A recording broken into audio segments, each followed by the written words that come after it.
সবাইকে সালাম। হ্যালো, আমি কাজী ঐশী। আমার মনে হয় যারা এই ভিডিওটাতে ক্লিক করেছেন তাদের মধ্যে অনেকেই আমার কাজী ঐশীর লেখা পেজটা থেকে আসছেন। তো তারা জানেন আমি কে, অ্যাটলিস্ট আমার লেখার সাথে পরিচিত। আর র্যান্ডম কেউ যদি ক্লিক করে থাকেন যে কখনোই আমার নাম শোনেননি, চেহারা দেখেননি, হঠাৎ করে ইউটিউবে এসেছে ক্লিক করেছেন, আপনাকেও ওয়েলকাম। তো যাই হোক, আমি যেটা অলরেডি একবার বললাম যে আমার পেজ থেকে যদি আপনি এসে থাকেন তাহলে এরকমও হতে পারে যে আমার পার্সোনাল ফেসবুক যে পেজ আছে, মানে পার্সোনাল ফেসবুক যে অ্যাকাউন্ট আছে, ওইটার সাথে আপনি হয়তো পরিচিত নাও থাকতে পারেন। আর এটা যদি পরিচিত না থাকেন তাহলে আপনি একটা কথা জানবেন না, সেটা হচ্ছে যে 2022-এর দিকে আমি মাঝে মাঝে বই রিভিউ নিয়ে ভিডিও বানাতাম। তো 2021 সালে আমি একটা ইয়ার এন্ডিং ভিডিও বানিয়েছিলাম, সেটা ইউটিউবে আমার চ্যানেলেই আছে। 2022-এ আমি যেটা করতাম যে 5 মিনিটের মধ্যে 2টা বই বা 3টা বই নিয়ে কথা বলে ছোট ছোট রিভিউ ভিডিও বানাতাম, এবং সেগুলি আসলে কখনো ইউটিউবে দেওয়া হয়নি, ওই জন্য বানানো হয়নি। ওইটার মেইন আইডিয়াটাই ছিল যে ফেসবুক স্ক্রল করতে করতে চট করে একটা সামনে আসলে দেখে ফেলা, খুব কম টাইমের মধ্যে বই নিয়ে কিছু কথা শুনে ফেলা। তো সেজন্য সেগুলি পোর্ট্রেট 9:6 16 অ্যাসপেক্ট রেশিওতে বানানো ছিল। ইউটিউবের মতো এটা ল্যান্ডস্কেপ মোডে ছিল না, তো এটা ইউটিউবে দেওয়ার মতো মানে কখনো প্রিপেয়ার করা হয়নি। তো যে কারণে এত কথা বলছি সেটা হচ্ছে যে ওই রিভিউ দেওয়াটা আমি কিছুদিন চালু রাখার পরে ওটা আস্তে আস্তে বন্ধ হয়ে যায়। তখন এটা বিভিন্ন রিজন আছে। এক হচ্ছে চাকরি বাকরি শুরু করেছি, মানে জীবনে বেশ কিছু চেঞ্জ এসেছিলো, তখন চাকরি শুরু করেছিলাম, সেটার সাথে নিজেকে মানিয়ে নেওয়া। তারপরে আমি নতুন স্টেটে এখন এসেছি থাকতে, সেখানেও একটা মানিয়ে নেওয়ার ব্যাপার আছে, সব কিছু মিলিয়ে। আর আরেকটা ব্যাপার, আপনারা যদি আমার পার্সোনাল ফেসবুক অ্যাকাউন্টে থেকে থাকেন তাহলে আপনারা আসলে হয়তো খেয়াল করে দেখবেন যে আমি সেভাবে আসলে আর ফেসবুকে নাই বলা চলে। আমি বছরে 2-3টা পোস্ট দিই, কি দিনে এরকম একটা অবস্থা, ভালো লাগে না আসলে এখন ওইসব কেওস, সত্যি বলতে। তো এই জন্য হচ্ছে কি ওইখানে বই রিভিউ দেওয়াটা বন্ধ হয়ে গিয়েছে। তো যেই কারণে এত কথা বলছি সেটা হচ্ছে যে আসলে আমি বই নিয়ে কথা বলা মিস করি। এটাও সত্যি কথা যে মাঝখানে বেশ কিছু দিন গেছে, বেশ কিছু টাইম পিরিয়ড গেছে ইন্ডিভিজুয়ালি, যেখানে আমার একদমই কম বই পড়া হয়েছে। 2000 হয়তো 12-13 থেকে মোটামুটি 21 পর্যন্ত আমি বছরে 100+ বই পড়তাম। তারপরে বিভিন্ন 22-এ মনে হয় অনেক পড়েছিলাম, বাট তারপরে বিভিন্ন সময় বিভিন্ন কারণে এটার ওঠানামা হয়েছে। তো সব কিছু মিলিয়ে আসলে বই নিয়ে কথাবার্তা বলা হয়নি, বই নিয়ে লেখা হয়নি, শুধুমাত্র গল্প লেখা হয়েছে, তাও রোজার সময়। আমি জানি এটা আমাকে নিয়ে সবার, যারা আমার লেখা একটু হলেও পড়ে পছন্দ করেন তাদের সবার এটাই সবচেয়ে মেইন অভিযোগ, যে কেন তুমি শুধুই ফেয়ারি টেলের সময় লিখো, বাকি পুরো বছর কেন তোমাকে আর পাওয়া যায় না, কখনো কেন লেখো না। আমার সাথে মানুষের কথাবার্তা হলে এটা আমি প্রায় শুনি যে লেখো না কেন। যাক, সেটা অনেক বড় একটা আলাদা আলাপ, এবং যদি আমাকে এর জন্য ক্ষমা করতে পারেন, ক্ষমা প্রার্থী। কিন্তু মেইন যেটা আমি বলতে চাচ্ছি সেটা হচ্ছে যে আমি বই নিয়ে কথা বলা মিস করি। তো সেজন্য আমি ভাবলাম যে আবার আমার পড়া কিছু বই নিয়ে আমি ভিডিও বানাবো, এটাকে রিভিউ বলতে পারেন, আলোচনাও বলতে পারেন। কারণ 2021 সালে আমি যে বই নিয়ে ভিডিও বানিয়েছিলাম সেটা ছিল ওই বছর পড়া আমার সবচেয়ে পছন্দের 10টা বই নিয়ে ওই ভিডিওটা ছিল। তো এবার আমি যেটা চিন্তা করছি যে আমি কোনো র্যাঙ্ক করিনি। আমি 2022 থেকে 2024 পর্যন্ত আমার পড়া কিছু পছন্দের বই নিয়ে কথা বলবো, কিছু অপছন্দের বই নিয়েও কথা বলবো। এটা আরেকটু ফ্রি স্টাইল, আরেকটু ওপেন হবে। তো এখানে 2টা কথা। এক হচ্ছে যে আমি বুঝতে পারছি যে 3 বছর আমি অনেকগুলি বই পড়েছি, পড়িনি বলতে গেলেও এখানে অনেক বইয়ের কথাই আসবে। তো ভিডিওটা হয়তো একটু লম্বা হতে পারে, আমি চেষ্টা করব মানে বেশ টাইম স্ট্যাম্প দিয়ে ভিডিওটা পোস্ট দিতে। আর সেকেন্ড কথা হচ্ছে যে আই আন্ডারস্ট্যান্ড যদি এটা আপনাদের খুব একটা আগ্রহজনক বা আগ্রহ জাগানিয়া কোনো ভিডিও না হয়, কারণ এক তো হচ্ছে গিয়ে আমি অনেক সময়ই অনেক র্যান্ডম ইংরেজি বই পড়ি। আর আমি আপনাদেরকে আসলে বলতে চেষ্টা করিনি এবং পারিও না বলতে যে দেশে যদি আপনি স্পেশালি এটা বসে পড়তে চান, এগুলি কোথায় পাবেন, এই বইগুলি কিনতে গেলে এটার অনুবাদ আছে কি না, এই ধরনের ইনফরমেশান আমি কখনো দেওয়ার চেষ্টা করিনি, দিতেও হয়তো পারি না ঠিক মতো। তো আপনার কাছে এটা ইউজফুল না হতে পারে, এটা আমি বলতে চাচ্ছি যে একটা ভিডিও দেখতে বসে যদি আপনার কাজে না লাগে এসেনশিয়ালি, তাহলে আমি আপনার প্রতি কোনো অভিযোগ থাকবে না যদি আপনি এখনই মনে করেন দূর এই হাবে যাবে 3 ঘন্টা ধরে বক বক, নট 3 ঘন্টা হোপফুলি, বাট এত হাবে যাবে বক বক কে শুনবে। তো thank you for being here until this point. অবশ্যই আপনি এখন এখান থেকে চলে যেতে পারেন, টোটালি আপ টু ইউ। আর সেকেন্ড হচ্ছে যে ভিডিওর মধ্যে বই নিয়ে কথা বলার সময় আমি হচ্ছে আমার পছন্দের জিনিসগুলোকে অবশ্যই গুরুত্ব দিব। সবার টেস্ট তো এক না। তো একটা বই আমি বললাম, আপনি খুঁজে বের করে পরে আপনার কাছে জঘন্যও লাগতে পারে। যদি এরকম হয় তাহলে আমি ক্ষমা প্রার্থী, কিন্তু অবশ্যই আমি আমার ওপিনিয়নই দিব। তো বাই দ্য ওয়ে, মাঝে মাঝে আপনারা আমাকে এখানে বিভিন্ন হাবিজাবি হাতা মানে আঙ্গুল দিয়ে করতে দেখবেন। এটা আমার কম্পিউটার ট্র্যাক প্যাড। তো আমি আসলে খুব একটা ইকুইপমেন্ট নিয়ে, খুব একটা সেট আপ নিয়ে ভিডিও করতে বসিনি, যেহেতু আমি আসলেই কোনো ইউটিউবার না। তো আমাকে বেশ কিছু কায়দা কানুন করে ফোনটাকে প্রপ আপ রাখতে হয়েছে ভিডিওর জন্য। আমার কোনো ফোন হোল্ডিং স্ট্যান্ড নাই। তো এই জন্য আমি কম্পিউটারে হেলান দিয়ে ফোনটা রেখেছি। আমাকে মাঝে মাঝে কম্পিউটার স্ক্রিনটা দেখার জন্য ট্র্যাক প্যাডে হাত দিতে হবে, তখন আপনারা আমার আঙ্গুল দেখতে পারবেন। Sorry about that. এটার কোনো বেটার পদ্ধতি আমি বের করতে পারিনি। আচ্ছা, তো বই নিয়ে কথা বলবো। তার আগে কিছু জেনারেল আপডেটস, জেনারেল চিটচ্যাট, এই অংশটা অবশ্যই স্কিপ করতে পারেন। আশা করি সেখানে কোনো টাইম স্ট্যাম্প থাকবে আপনার এই কাজটা সহজ করে দেওয়ার জন্য। জেনারেল চিটচ্যাট বলতে প্রথম কথা হচ্ছে আমার পরিচয়। যদি আপনি আসলেই আমি কে কোত্থেকে এসে এত বকবক শুরু করে দিলাম এটা না জেনে থাকেন, আমার নাম কাজী ঐশী। আমি বাংলাদেশের মানুষ হলেও এখন আমেরিকায় থাকি। আমেরিকাতে আমি আগে যখন আমি ভিডিও বানিয়েছিলাম, কথাবার্তা বলেছিলাম এভাবে, তখন আমি মিশিগান থাকতাম। মিশিগান স্টেট ইউনিভার্সিটিতে আমি একটা মাস্টার্স করেছি। ওইটা হচ্ছে গিয়ে অ্যাপ্লাইড ইকোনমিক্সে বলা যায়, কারণ আমার মেজর ছিল ঢাকা ইউনিভার্সিটিতে ইকোনমিক্সে। ওই ঢাকা ইউনিভার্সিটিতে পড়ার পর আমি 1 বছর দেশে চাকরি করে এখানে এসে একটা মাস্টার্স করে আমি একটা চাকরি পাই। চাকরিটা ছিল ম্যাসাচুসেটসে। সেইটা আমি তখন রিমোটলি করতাম। এখন আমি ম্যাসাচুসেটসে মুভ করেছি। এই আমি এখন এনভায়রনমেন্টাল ইকোনমিক্স কনসালটেন্টের কাজ করি বলা চলে, একটা ফার্মের হয়ে। তো নতুন একটা স্টেটে এখন আমি থাকি। আর হচ্ছে বই পড়া নিয়ে বলবো যে আমি অনেক বই পড়েছি, অনেক বই পড়ি, বাট এই বছর নিয়ে একটু স্পেসিফিক্যালি আলাদা করে বলতে হয় যে আমি এই বছরটা শুরু করেছিলাম খুব জোরে সোরে। 23-এ কম বই পড়া হওয়ার পর আমি 24-এর শুরুটায়, আমি এই বছর বলছি, আমি বুঝতে পারছি যে আসলে তো 24 তো শেষ, লাস্ট ইয়ার, এখনও তো মনেই থাকে না। ভিডিওটা বানানোর ইচ্ছাও আমার ছিল ডিসেম্বরে, বাট যাই হোক, আজকে 5 জানুয়ারি 25, বাট যাই হোক 24-এর কথা বলছি যে 24-এর শুরুটা খুব জোরে সোরে আমার হয়েছিল, কিন্তু তারপর জুলাই আসলো। জুলাইতে আসলে খুবই মানসিকভাবে বিধ্বস্ত হয়ে গিয়েছিলাম খুব তাড়াতাড়ি, এবং তখনই আমার বই পড়াটা বলতে গেলে বন্ধই হয়ে যায় একদম। আমি অনেক দিন আসলে কোনো বই তখন পড়িনি, এবং ওই সময় অবশ্যই পড়ার জন্য নতুন নতুন বইয়ের রেকমেন্ডেশন তালিকা পেয়েছিলাম বাংলাদেশের ইতিহাস নিয়ে, রাজনীতি নিয়ে, যেগুলি শুরুও করেছিলাম, কিন্তু তখন সত্যি বলতে আমার আর ভালোই লাগছিল না কোনো কিছু। স্পেশালি চোখের সামনে না, অনলাইনে তো ভয়াবহ কাণ্ড হতে দেখার পর সেই বিষয়গুলো নিয়ে আবার আরও পড়তে ইচ্ছা করছিল না বলা চলে। আই গেস এখানে আরেকটা কথা বলে নেওয়া ভালো, আমি অবশ্যই বিপ্লবের পক্ষের মানুষ। আমি বলবো না যে বাংলাদেশে এখন যা হচ্ছে সব কিছু খুবই স্মুথলি চলছে, চমৎকারভাবে চলছে, এভরিথিং ইজ 100% রাইট, কিন্তু সেটা ছাড়াও স্বৈরশাসকের পক্ষে আমি কখনোই ছিলাম না। কাজেই আগেই ভালো ছিলাম। যদি আপনি হয়ে থাকেন ওই দলের, তাহলে আমি আপনার পক্ষে একদমই নাই। যাই হোক, সেটা অন্য কথা। তো জুলাইয়ের বসে বসে আমি বই পড়া বাদ দিয়ে আমি পড়িনি অনেকদিন বই, অন্য কাজ করেছি। এলিমেন্টারি দেখেছি। এলিমেন্টারি একটা টিভি সিরিজ, আমার দেখা আমার সবচেয়ে পছন্দের শার্লক অ্যাডাপ্টেশন আমি বলবো। বিবিসি শার্লক অনেক পপুলার, কিন্তু এলিমেন্টারি আমার অনেক পছন্দ।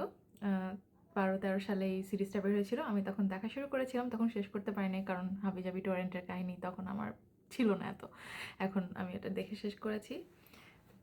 Best Sherlock Watson, friendship and bromance, character work, যদিও এখানে ওয়াটসন একজন মেয়ে, but doesn't really matter, it's so good. যাই হোক, অন্যদিকে চলে যেতে চাই না। তো মেইনলি আমার কথার মেইন পয়েন্ট এটাই ছিল যে আমি অনেক কম বই পড়েছি এই বছর, আমার তুলনায় অ্যাটলিস্ট 71টা বই পড়া হয়েছে। ইউজুয়ালি আমি 100-র উপরে বই পড়ি একটা বছরে, যদি সব কিছু ঠিক থাকে। তো তারপরেও যাই হোক, যে যাই পড়েছি তাই নিয়েই কথা বলবো। কিন্তু প্রথমে আমরা শুরু করব 2022 সাল দিয়ে। আমার কাছে যেতগুলি বই আমি পড়ি সবগুলোর একটা লিস্ট থাকে। লিস্টটা একটা গুগল ড্রাইভ একটা ডকুমেন্টে আপলোড করে আমি গুগল ড্রাইভে দিয়ে রেখেছি। আমার পেজে ওটার লিঙ্ক আছে, ভিডিওর ডেসক্রিপশনে দিব। তো 22 সালে পড়া কিছু বই নিয়ে আমরা কথা বলা শুরু করতে পারি এখন। এখন আপনারা মাঝে মাঝে আমার আঙ্গুল দেখবেন, কারণ আমি স্ক্রল করব, বাট আমি চেষ্টা করবো স্ক্রিনেও জিনিসটা দেখাতে, আমার ফেসে যাতে সবসময় না দেখেন, বইয়ের তালিকাটা আপনারা দেখতে পারেন, সেই জন্য আমি সেটা এখানে দিয়ে দিব আর কি। তো যাই হোক, 2022 নিয়ে কথা বলা শুরু করি। 2022-এ পড়া যে বইগুলো আছে, স্পেশালি শুরুতে একদম জানুয়ারি থেকে মার্চ পর্যন্ত যে বইগুলো আমি পড়েছিলাম বা এপ্রিল পর্যন্ত, সেগুলোতে আমি আসলে অনেকগুলো নিয়ে ভিডিও বানিয়েছি তখন। যেটা শুরুতে আমি বললাম যে আমি ছোটো ছোটো রিভিউ ভিডিও বানাতাম, তখন এগুলি অনেকগুলো নিয়ে আমি ভিডিও বানিয়েছি। তো সেগুলো লিঙ্ক দেওয়ার যে সুবিধা হবে হচ্ছে গিয়ে আমার পার্সোনাল ফেসবুক অ্যাকাউন্টের লিঙ্ক আমি দিয়ে দিব ডেসক্রিপশনে। সেখানে যে আপনারা জাস্ট ভিডিওজে ক্লিক করলে ওগুলি পেয়ে যাবেন, সবগুলোই পাবলিক। আর বই নিয়ে ভিডিওই আছে শুধু, ওখানে আর তেমন কিছু নাই যে খুব সার্চ করতে হবে দিয়ে একটা গান গাচ্ছি আমি, এরকম কিছু ভিডিও আছে, ওগুলো বাদ দিয়ে আপনারা দেখতে পারেন, সমস্যা নেই। তো যাই হোক, তবুও বলতে হয়, আমি এখন আমার সামনে লিস্টটা আছে, আমি স্ক্রোল করছি, তো আমি এটা দেখে দেখে বলতে পারি যে 2022 সালে পড়া বেশ কিছু ভালো বই আমি শুরুতেই পড়েছিলাম। তার মধ্যে the last house on Needless street by Catriona Ward, এই বইটার কথা বলতে হবে। এটা খুবই চমৎকার একটা মিস্ট্রি থ্রিলার বই ছিল, যেটা একটা বেশ অন্যরকম হওয়ার কারণ হচ্ছে এখানে বেশ ইন্টারেস্টিং কিছু পার্সপেক্টিভ আছে, এবং থ্রিলারে কিছু কিছু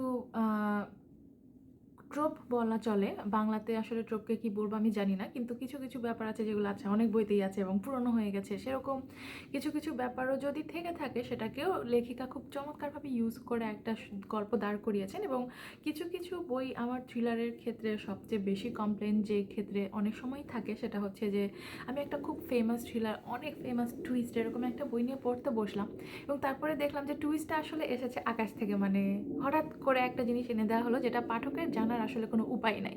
তো বইটা এঙ্গেজিং কখন হবে, যখন পাঠক আগে থেকেই চিন্তা ভাবনা করার সব উপাদানই পাবে, কিন্তু সে বুঝতে পারেনি কারণ লেখক এটাকে খুব ক্লেভারলি হাইড করে রেখেছিলেন। তো এখানে সেই জিনিসটা আমি ছিল বলবো, হাইডও করেনি, লেখিকা আমাদের সব ক্লু দিয়ে দিয়েছেন। আপনি কি কি ধরতে পারছেন কি পারছেন না সেটা সম্পূর্ণই আপনার পড়ার স্কিল এবং আপনার ইচ্ছার উপর।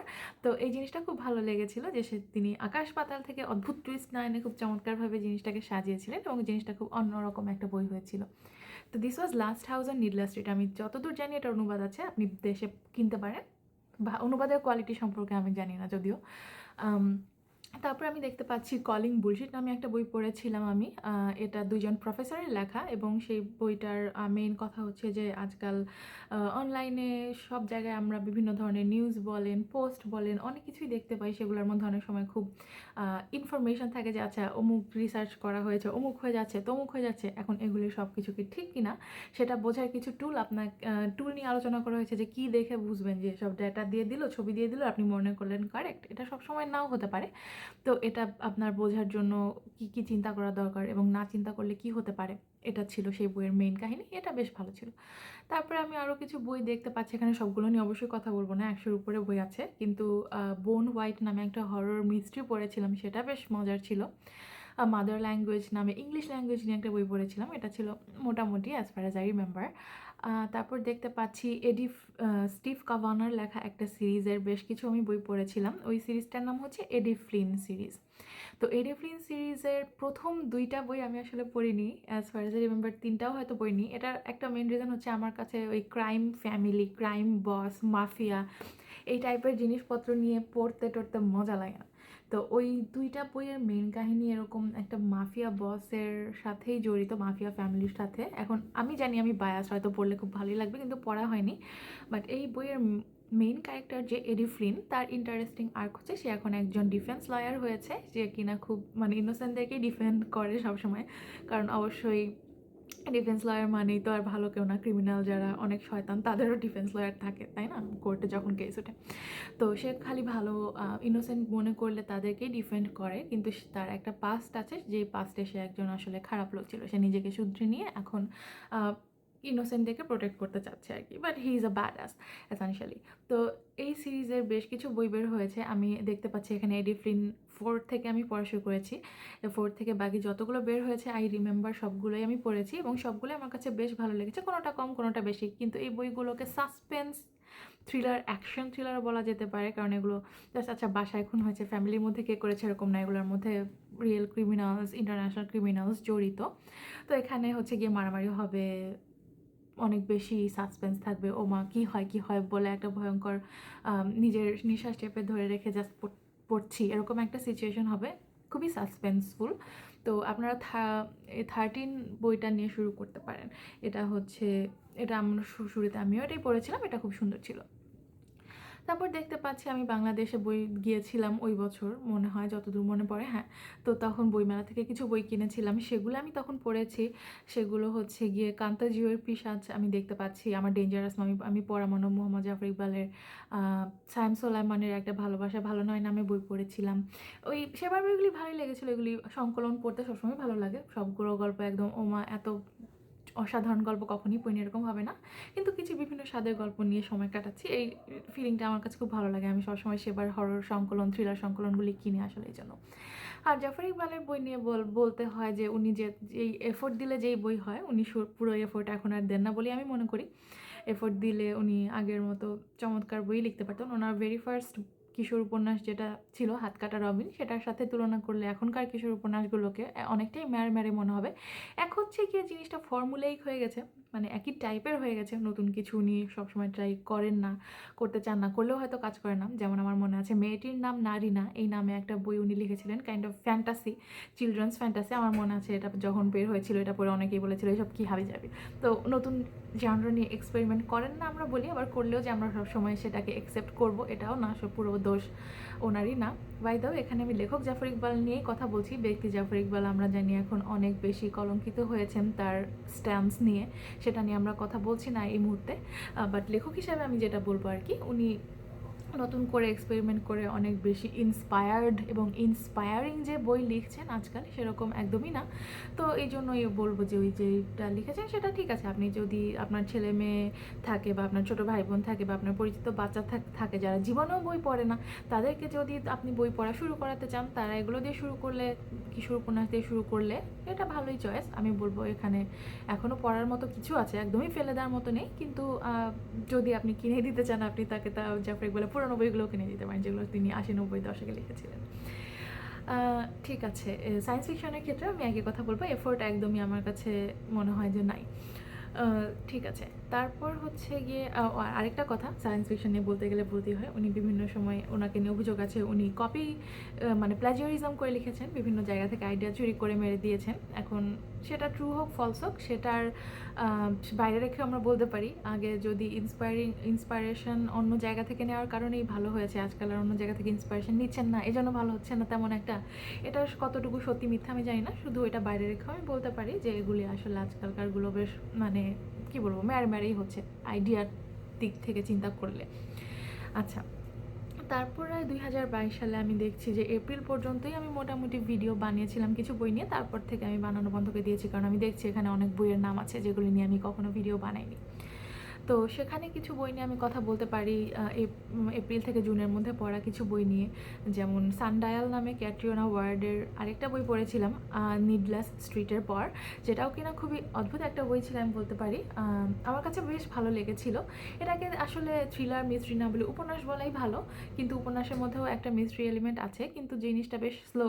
কাজে আমি জানি থ্রিলার পাঠক যারা আছেন বাংলাদেশে স্পেশালি অনেকে প্রেফার করেন যে বই খুব ফাস্ট পেসড হবে, এবং আমি নিজে আগাথা ক্রিস্টির উপন্যাসের অনেক বড় ফ্যান। এটার একটা রিজন হচ্ছে যে ওনার উপন্যাসতেই আমার মোটামুটি বলা যায় যে রহস্য উপন্যাসের প্রতি একটা জীবনভর ভালোবাসা জন্মে গিয়েছে। তো ওনার বই পড়তে আমার কখনোই স্লো লাগেনি, কারণ আমার মনে হচ্ছে যে কাহিনী তো ঠিক মতোই আগাচ্ছে, কিন্তু আমি এটা অনেকেই বলতে শুনেছি যে অনেক স্লো, কাহিনী আগায় না, কারণ অনেক পাঠকের কাছেই অ্যাকশনটা অনেক বেশি ইম্পর্টেন্ট। আগাথা ক্রিস্টিতে যেটা হয় যে পরও যে অনেকের সাথে কথা বলেন, তো ওই জিনিসটা অনেকের কাছে স্লো লাগে। তো এই জন্য আমি আসলে মনে রাখার চেষ্টা করি যে আমার কাছে যেটা স্লো না, অন্য পাঠকের কাছে সেটা স্লো হতে পারে।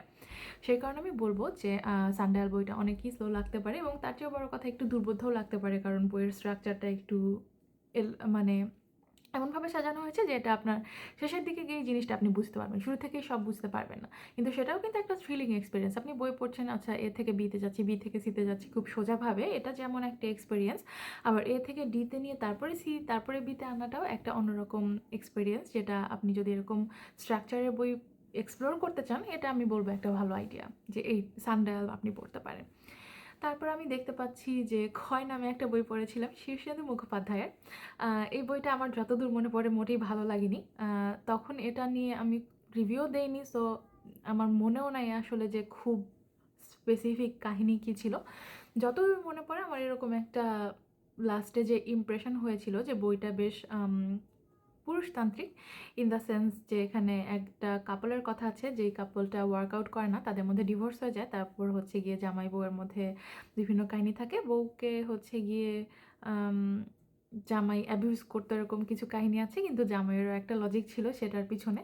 আসলে আমার এত কিছু মনে নেই, বাট এই বইতে খুবই, যতদূর মনে পড়ে এটাই সেই বই, বইতে খুবই উইয়ার্ড কিছু আইডিয়া ছিল।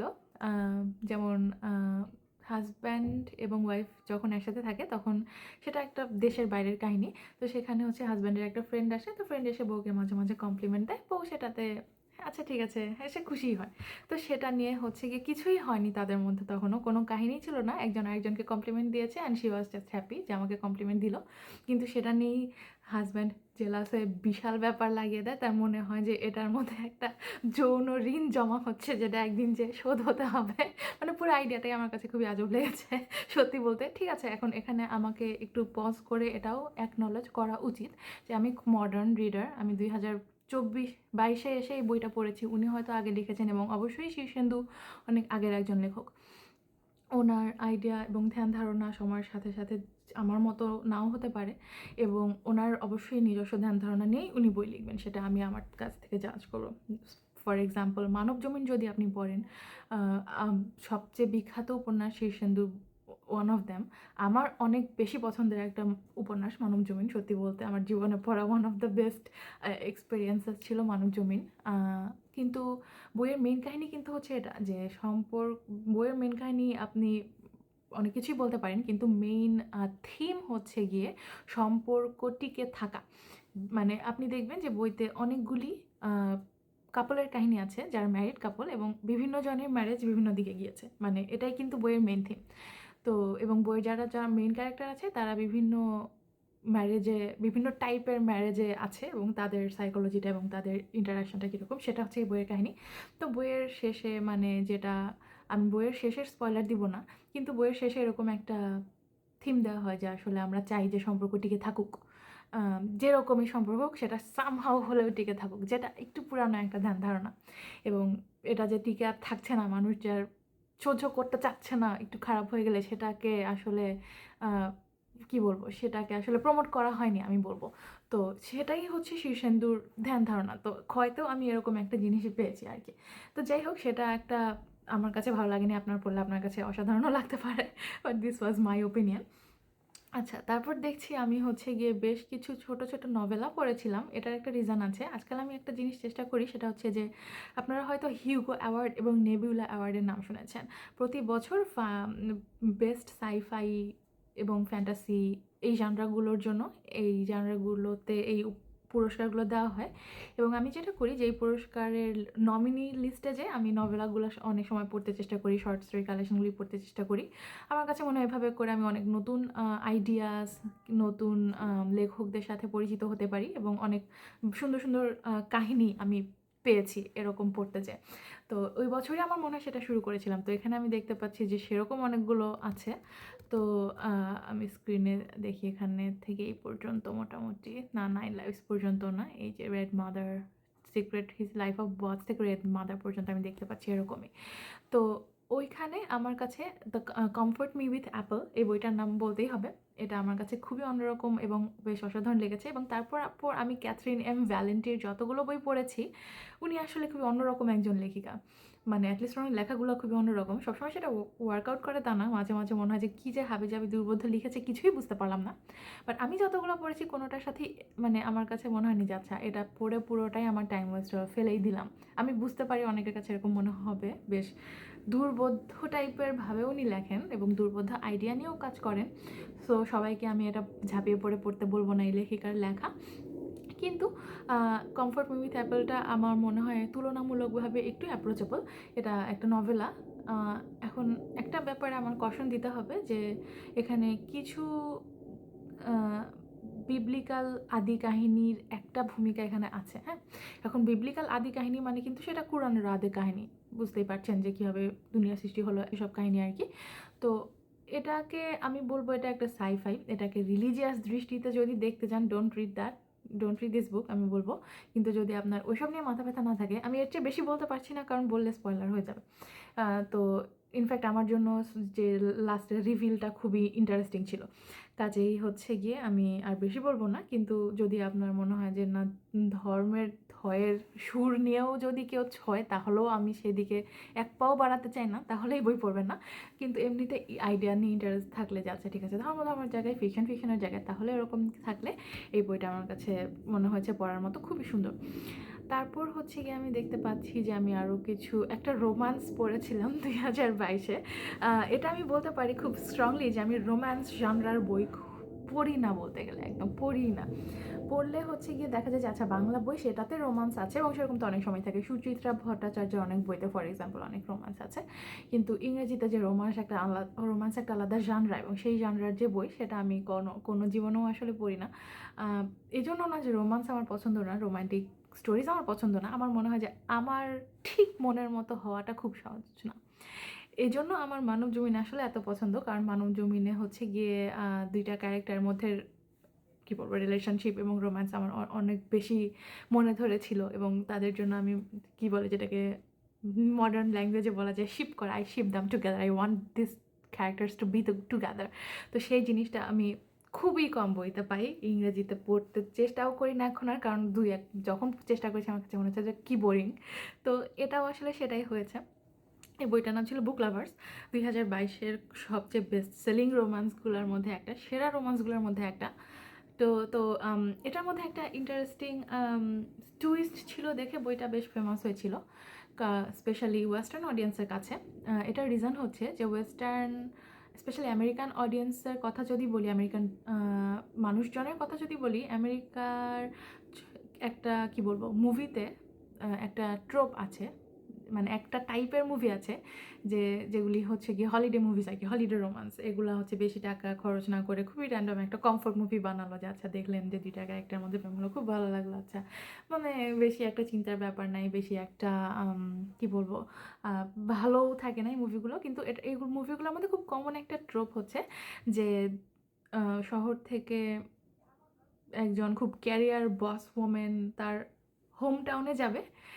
যেটা বলা যায় আমেরিকা কালচারে খুবই কমন ইন দ্য সেন্স যে আমেরিকাতে স্মল টাউন অনেক বেশি, অনেক খালি জায়গা, ধান ক্ষেত তার মধ্যে ছোটো ছোটো শহর, ধান ক্ষেত না ক্ষেত টেত তার মধ্যে ছোটো ছোটো শহর, বা খনি টনি তার মধ্যে ছোটো ছোটো শহর, এরকম অনেক আছে। বড় শহর যেখানে অনেক বেশি high paying, high job, high life আছে, সেরকম অনেক কম। তো এটা খুবই কমন আমেরিকাতে যে স্মল টাউন থেকে বিগ টাউনে মানুষজন ভালো লাইফের জন্য মুভ করছে। তো সেজন্য আমেরিকানরা এটার সাথে রেজোনেট করতে পারে। তো এই মুভিগুলির কাহিনী এরকম থাকে যে হাই পেইং জবে থেকে একটা মেয়ে তার স্মল টাউনে যে একটা সিম্পল ম্যানের প্রেমে পড়ে গেল, এবং তারপর সেই সব বুঝতে পারলো তার জীবনের লক্ষ্য হচ্ছে আসলে সুন্দর সিম্পল শান্তিটাই, ওইসব ওই হাই পেইং ঝামেলা তার জব নোবডি নিডস। তো এটা খুবই কমন একটা ট্রোপ আর কি এই হলিডে মুভিগুলোতে, Hallmark movie, lifetime movie এগুলিকে বলে। তো এই বইটা এই জন্য ফেমাস হয়েছিল যে এই টুইস্টটাকে বইটা কাইন্ড অফ ফ্লিপ করেছিল, যে শহর থেকে মানে গ্রামে যে এই যে খুব একদম নর্মাল মানের সাথে প্রেম হবে এরকম কিছু, মানে এটাকে উল্টে দিয়ে একটা বই লিখেছিলেন লেখিকা আর কি। তো যাই হোক, বই খারাপ না, কিন্তু আমার কাছে বেশ বোরিং লেগেছে। এই রোম্যান্স আমি পড়তেই পারি না আসলে একদম, তো মানে যাই বই মনে হয় যে দূর এর চেয়ে তো আমি লিখলেই ভালো হতো। তো বাট আমি তো আর লিখি না, তো আলটিমেটলি রোম্যান্স যদি একটা মনের মতো পড়তে চাই মনে হচ্ছে আমার নিজেই লিখতে হবে। যাই হোক, তো সেটা ছিল বুক লাভার্স। তারপর আমি দেখতে পাচ্ছি যে আমি 9 লাইভস পড়েছিলাম পিটার সোয়ানসনের, সেটা একটা থ্রিলার মিস্ট্রি। তারপর the liars girl, the house across the lake, এই বইগুলোর মধ্যে কোনোটাই না পড়লেও কোনো ক্ষতি নেই, পড়লেও খারাপ না, অসাধারণ কিছুই না, সবগুলোতেই কোনো না কোনো প্রবলেম আছে। The liars girl was okay, I think ওটার মধ্যে কোনো প্রবলেম ছিল সেটা না, বাট এটা তেমন একটা কোনো থ্রিলিংও ছিল না। সো এই বইগুলো হচ্ছে কাইন্ড অফ কী বলবো মিড, না পড়লেও চলবে। তারপর হচ্ছে কিছু রিডসের পর আমরা আবার দেখি যে বছরের মাঝামাঝিও আমি আবার কিছু থ্রিলার পড়েছিলাম, তার মধ্যে হচ্ছে গিয়ে the golden couple, the botanist, এইগুলি আছে। দ্য বোটানিস্ট খুব ভালো ছিল, গোল্ডেন কাপল খুবই র্যান্ডম, খুব একটা ভালো ছিল না, এটা আসলে না পড়লেও চলবে। এরপরে আমি দেখছি যে 2টা বইয়ের কথা, যেটা একটা আমার খুব বাজে লেগেছে আর একটা লেগেছে খুব ভালো। তো ডক্টর থার্নের কথা বলি। ডক্টর থার্ন হচ্ছে হেনরি রাইডার হ্যাগার্ডের লেখা একটা বই, এটা সেবার অনুবাদ বের হয়েছে তৌফির হাসানুর রাকিবের, যেটা আমি পড়েছিলাম। তো ওই সময় আমার মনে আছে বইটা আমার খুব ভালো লেগেছিল। তো এটার বিভিন্ন রিজন আছে, একটা হচ্ছে গিয়ে বইটা হচ্ছে অনেকদিন মানে থ্রিলার বা সাইফাই পড়ার পরে ওটা একটা কি বলবো কন্টেম্পোরারি বলে আর কি, যে জীবনের উপন্যাস ওই পড়েছিলাম, ওইটা একটা ব্যাপার রিফ্রেশিং। সেকেন্ড হচ্ছে যে বইটা বেশ রেলেভেন্ট ছিল সামহাও। বইটা 22-এ পড়েছি, আমার মনে হয় অনুবাদটাও 22-এই হয়েছে বা ওই রকম টাইমেই। এবং বইয়ের মধ্যে একটা মেইন কাহিনী হচ্ছে একটা প্যান্ডেমিকের কাহিনী আছে বইতে, যে প্যান্ডেমিক হয়েছে এবং সেখানে বইয়ের মেইন ক্যারেক্টার নাম শুনে বোঝা যাচ্ছে যে doctor থার্ন, he was a doctor. তো তার কি ভূমিকা ছিল, সে হচ্ছে গিয়ে আমার যতদূর মনে পড়ে, এখন আসলে এতটা মনে নাই, যতদূর মনে পড়ে যে সে হচ্ছে বইতে মানে নট বইতে সরি, সে হচ্ছে গিয়ে টাকা নিয়ে প্যান্ডেমিক ডিনাই করতো, এরকম একটা কাহিনী মনে হচ্ছিল। মানে ডক্টর থার্ন লাস্টে যে কি পরিণতির শিকার হলো এরকম তার ইমোরালিটির জন্য, এরকম একটা কাহিনী। তো সে বেশ রেলেভেন্ট লেগেছিল, কারণ আমরা মাত্র করোনা থেকে তখন বের হয়েছি, তাই না? 21-এও তো করোনা ছিল। তো মাত্র করোনা থেকে বের হয়ে একদম এই পার্সপেক্টিভটা নিয়ে একটা বেশ সুন্দর ইন্টারেস্টিং উপন্যাস পড়ে, আর অবশ্যই সেবার এরকম যারা লেখক আছেন তাদের মানে অনুবাদক আছেন তাদের অনুবাদের কোয়ালিটি খুবই ভালোই থাকে সবসময়। আর হেনরি রাইডার হ্যাগার্ডের কথা তো বলারই কিছু নেই, অসাধারণ কিছু কাহিনী আমাদের জন্য উনি রেখে গেছেন। তো ওই জন্য সব কিছু মিলিয়ে ওই সময়ে এই বইটা পড়ে আমার খুব ভালো লেগেছিল। এবং তখনও আমি ভাবছিলাম যে আমি আসলে ওই বছরও ইয়ার এন্ড র্যাঙ্কিং বানাবো, এবং তখন আমার মনে আছে বইটা যখন আমি শেষ করেছি তখন আমি ভাবছিলাম যে আমি যদি টপ 10 লিস্ট এই বছরও বানাই, এটা সেই টপ 10-এ থাকবে। তো এটা আপনারা পড়তে পারেন, ডক্টর থার্ন। তারপর হচ্ছে গিয়ে আমি দেখতে পাচ্ছি যে একটা বই পড়েছিলাম, সেটা হচ্ছে true crime, I will be gone in the dark. তো এইটা নিয়ে একটু কথা বলতে পারি। বইটা নিয়ে আমি ইউজুয়ালি ট্রু ক্রাইম পড়ি না, বাট আমি জানি যে আপনাদের মধ্যে অনেকেই আছেন যারা নেটফ্লিক্সের true crime documentary, true crime series দেখে থাকবেন, যেমন ড্যামার। যদিও সেগুলিকে আসলে আমি যাও, সেটা আরেকটা কথা। বাট ট্রু ক্রাইম অনেকের কাছে অনেক পছন্দ, যে একজন সত্যিকারের সিরিয়াল কিলারের কাহিনী, তাকে সে কী করেছিল, তাকে কিভাবে ধরা হয়েছিল।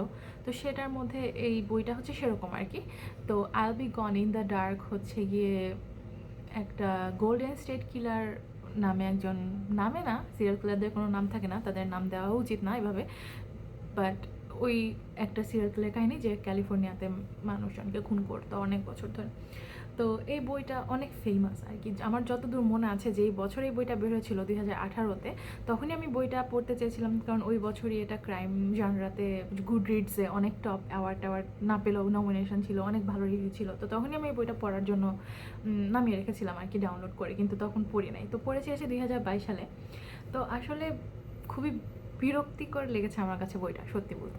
প্রথম কথা হচ্ছে যে বইয়ের সিকোয়েন্সিং খুব বাজে, মানে 1990 থেকে শুরু করে বিভিন্ন সময়ে বিভিন্ন খুন হয়। তো সেই বিভিন্ন কাহিনী লিখেছেন লেখিকা, কিন্তু লেখিকা হচ্ছে গিয়ে 1 বছরের কাহিনী লিখলেন, তারপরে আবার 3 বছর পর জাম্প করলেন, আবার 5 বছর আগে চলে আসলেন। মানে খুবই বাজে একটা সাজানো আমার কাছে মনে হয়েছে, 1 নম্বর কথা। 2 নম্বর কথা হচ্ছে এই লেখিকা আসলে লেখিকা ছিলেন না, তিনি সামহাও এই কিলারকে নিয়ে অবসেসড হয়ে অনেক রিসার্চ করে বইটা লিখেছিলেন। তার হাজব্যান্ডকে আসলে আপনারা অনেকে চেহারা দেখলে চিনতে পারেন, বিভিন্ন সিটকমে অভিনয় করেন, প্যাটন অসওয়াল্ড, তো সিনেমাতেও আছেন। তো এই মহিলা হচ্ছে তার ওয়াইফ ছিলেন। তারপর তিনি, আচ্ছা সেটা অন্য কথা। তারপর হচ্ছে তার পার্সোনাল লাইফের কিছু কথা আছে লেখিকার আর কি, তিনি কীভাবে বড় হয়েছেন, কেন তার সিরিয়াল কিলার নিয়ে আগ্রহ জন্মালো। এখন আমার কথা হচ্ছে আমার আই ডোন্ট কেয়ার, আমি অটোবায়োগ্রাফিক্যাল লেখা পড়তে আসলে লেখকদের খুবই অপছন্দ করি। আমি খুব ফেমাস লেখকের অটোবায়োগ্রাফিও পড়ি নাই, কাজেই আমার এখানে বইয়ের সিরিয়াল কিলার নিয়ে পড়ছি, ট্রু ক্রাইম নিয়ে পড়ছি, হঠাৎ করে মাঝখান দিয়ে আমি ছোটো ছিলাম, শিকাগোতে আমি বড় হচ্ছিলাম, এই হচ্ছিল সে হচ্ছিল, আমার মায়ের সাথে আমার সম্পর্ক ভালো না, মানে অসম্ভব বিরক্তিকর লেগেছে আমার কাছে এই অংশগুলি। তারপর হচ্ছে আছে যে ওনার রিসার্চ যেটা আর কি, মানে আমার মনে হচ্ছে যে এখন ঠিক আছে আমার জন্য হয়তো ইজিয়ার, কারণ এখন আমার ইন্টারনেট আছে, কিন্তু আমি বসে বসে ইন্টারনেট ঘাটলে বা উইকিপিডিয়া পড়লেও আমি তাই জানতে পারতাম যেটা উনি আমাদেরকে বই লিখে জানিয়েছেন, এবং খুব ভালো করে যে লিখেছেন সেটাও আমি বলবো না। তো এটাও একটা বিরক্তিকর ব্যাপার ছিল। তার মধ্যে হচ্ছে গিয়ে যেটা লাস্টে যে জানতে পারলাম যে বই শেষ করার আগেই লেখিকা মারা গিয়েছেন, তিনি কি যেন একটা ভুল ওষুধ খেয়ে ঘুমের মধ্যে মারা যান। তো মানে বইয়ের কাহিনী তো শেষ, মানে যেটুকু উনি লিখতে চেয়েছিলেন সেটুকু তো শেষ হয়ই নাই। এবং তারপরে আমি গুগল করে দেখি যে বইয়ের মধ্যে, মানে বই যখন উনি লিখেছেন তখন ওই গোল্ডেন স্টেট কিলার ধরাও পড়ে না। এখন এটা ছিল একটা সবচেয়ে ফালতু ব্যাপার। আমার হয়তো এটা দোষ, কারণ আমি 2018-তে বইয়ের সামারিটা পড়েছিলাম, 2022-এ তার পড়ি নাই। তো আমার আসলে মনে ছিল না যে যেই কিলারকে নিয়ে আমি এত কিছু পড়ছি সেই কিলার যে কে আমরা জানি না, মানে এগুলো হচ্ছে সব স্পেকুলেশন। তো তখন হচ্ছে গিয়ে খুব বিরক্ত লেগেছিল যে, মানে আমার জন্য ভালো ছিল কারণ আমি যখন বইটা পড়েছি তার কিছুদিন আগেই আসলে এই কিলার ধরা পড়েছে, সো আই নিউ হু ইট ওয়াজ। কিন্তু যখন বইটা বের হয়েছে তখনও আসলে লেখিকা জানতেন না। তো এটা আবার মানে পুরো বইটা পড়ছে একজন কিনে আছে কীভাবে মানুষ ধরার চেষ্টা করছে হেন তেন, কিন্তু লাস্টে যে দেখা যাবে যে তাকে ধরাও যায় নাই, সে কি আমরা জানিও না। I don't know, it didn't make any sense to me. তারপর হচ্ছে আবার বইয়ের লাস্টে তো বললামই যে লেখিকা বই শেষ করার আগেই মারা গিয়েছেন, লাস্টের চ্যাপ্টারগুলো অন্য মানুষজন লিখেছে, সেটাও একটা মেস। তারপর হচ্ছে গিয়ে বইয়ের শেষে একটা চিঠি আছে যেটা কিলারকে উদ্দেশ্য করে লেখিকা লিখেছিলেন। তো সেটা অবশ্যই বইয়ের লাস্ট চ্যাপ্টার হিসাবে উনি লিখেছিলেন কিনা আমরা জানি না, কারণ উনি মারা গেছেন।